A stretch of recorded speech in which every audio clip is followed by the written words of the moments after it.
I'm gonna talk about Men of the House by James Earl Hardy. Men of the House is a part of the B-Boy Blues series of novels, and I think this is like the sixth or seventh one in the series. I'm kind of hoping there's gonna be another one after this. It's like a short read, it's not that long, so I was like, let me go ahead and like get into it, read it. I haven't been in the B-Boy Blues universe in a while, so I was like, let me check it out and see. And I was a little intrigued by the synopsis. The synopsis is very simple. It's about this 15-year-old boy. He has two dads. They're in a relationship. He has a younger sister, and he is dating a girl that is four years older than him, who's in college. And I thought that was interesting, but I also kind of felt like, what else is going to happen in this novel? And I will say, not too much happened. It's a very character driven novel. It is about Earl in his very interesting, unique family, which is not that unique. He has two fathers, his biological father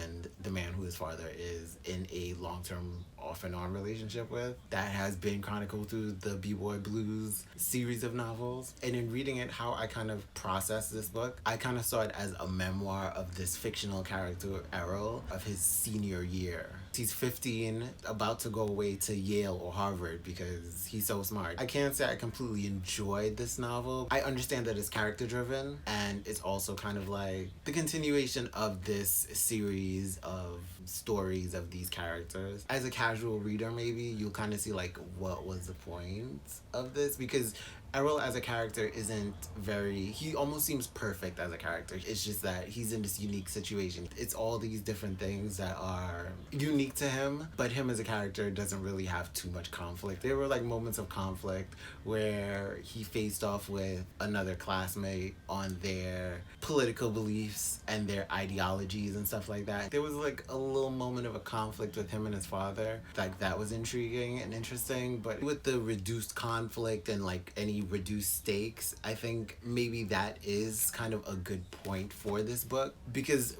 a lot of narratives for Black characters, especially about young Black men, it is gonna be like something traumatic. It's gonna be like, oh, somebody got shot, or you're trying to survive poverty, or just like a lot of very traumatic, like heavy stakes that are like, to read it in a book, it's kind of like depressing. There's so many of those narratives already written that in a way this book is very refreshing. It's about a smart, intelligent 15-year-old boy. He's going to college. He wants to be an astronaut. He has a girlfriend. He has two loving parents. He's living in a middle class, well-to-do family. He's not really struggling. There's no like major struggles that he has to deal with. It's a really nice light read, but there still wasn't enough conflict. You read it to kind of see where it goes, and especially if you're invested in the B-Boy Blues series, it's worth reading because you've already read the entire series. But beyond that, I appreciate the book for what it was. It was a short read, and it's also a different perspective where we're getting a Black teenage boy who isn't going through struggle, isn't going through trauma, but he's just a regular kid. Leave a comment and let me know if you've read any other books that show young Black men in a different, more lighthearted perspective. Black boy joy, if you will. Leave any suggestions of those books. So thank you for sharing your time with me, and definitely leave a comment. I am out to spitch, like Fleek, the Flash.